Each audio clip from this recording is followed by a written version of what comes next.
ঐক্য ধরে রাখতে পারলেই ছাত্র জনতার বিজয় সুসংহত হবে বলে মন্তব্য করেছেন বিএনপি মহাসচিব মির্জা ফখরুল ইসলাম আলমগীর। সুপরিকল্পিতভাবে ঐক্য বিনষ্টের চেষ্টা চলছে বলেও মন্তব্য করেন তিনি। ভারতে শেখ হাসিনা বসে নেই, ষড়যন্ত্র করছেন বলে অভিযোগ করেছেন বিএনপি নেতা বেগম সেলিমা রহমান।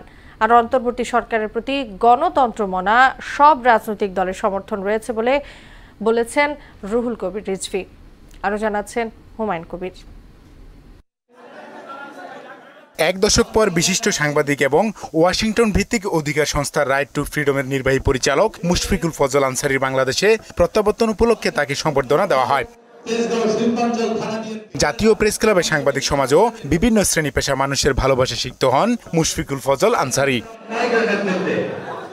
এ সময় সরকারের বিভিন্ন নির্যাতনের চিত্র তুলে ধরে সবাইকে ঐক্যবদ্ধ থাকার আহ্বান জানান বিশিষ্ট এই সাংবাদিক। বাংলাদেশের মানুষকে দমিয়ে রাখা অথবা পারচেজ করার চেষ্টা নয়াদিল্লি যাতে আর না করে।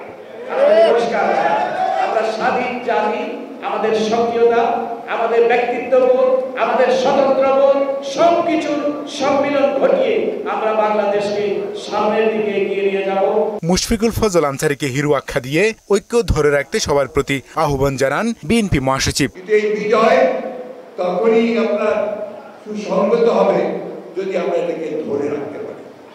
আমাদের যে ঐক্য সৃষ্টি হয়েছিল সেই ঐক্যকে যদি আমরা অটুট রাখতে পারি, আজকে খুব সুপরিকল্পিতভাবে এই ঐক্যকে বিনষ্ট করবার একটা চক্রান্ত চলছে, সেটাকে আমাদেরকে আবার রুখে দিতে হবে।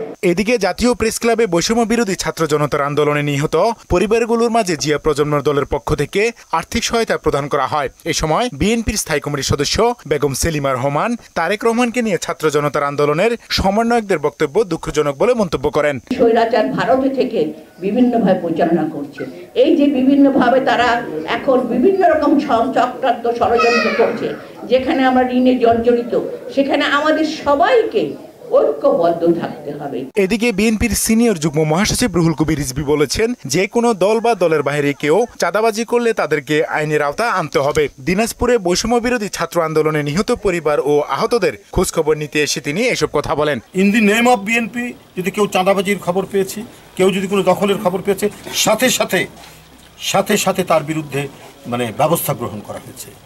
কারো পদ থেকে তাকে সরিয়ে দেওয়া হয়েছে, কাউকে বহিষ্কার করা হয়েছে, কারো বিরুদ্ধে বহিষ্কার করে মামলা দেওয়া হয়েছে। এই সময় রিজভী আরো বলেন, স্বৈরাচার শেখ হাসিনা ক্ষমতা হারানোর বেদনা থেকে নিজেকে এখনো প্রধানমন্ত্রী মনে করছেন। বাংলাদেশটাকে একটা জমিদারি মনে করতেন, শেখ পরিবারের একটা জমিদারি। এর আগে রুহুল কবির রিজভী আন্দোলনে নিহত আহত পরিবারের হাতে নগদ অর্থ উপহার সামগ্রী তুলে দেন। হুমায়ুন কবির, মোহনা সংবাদ।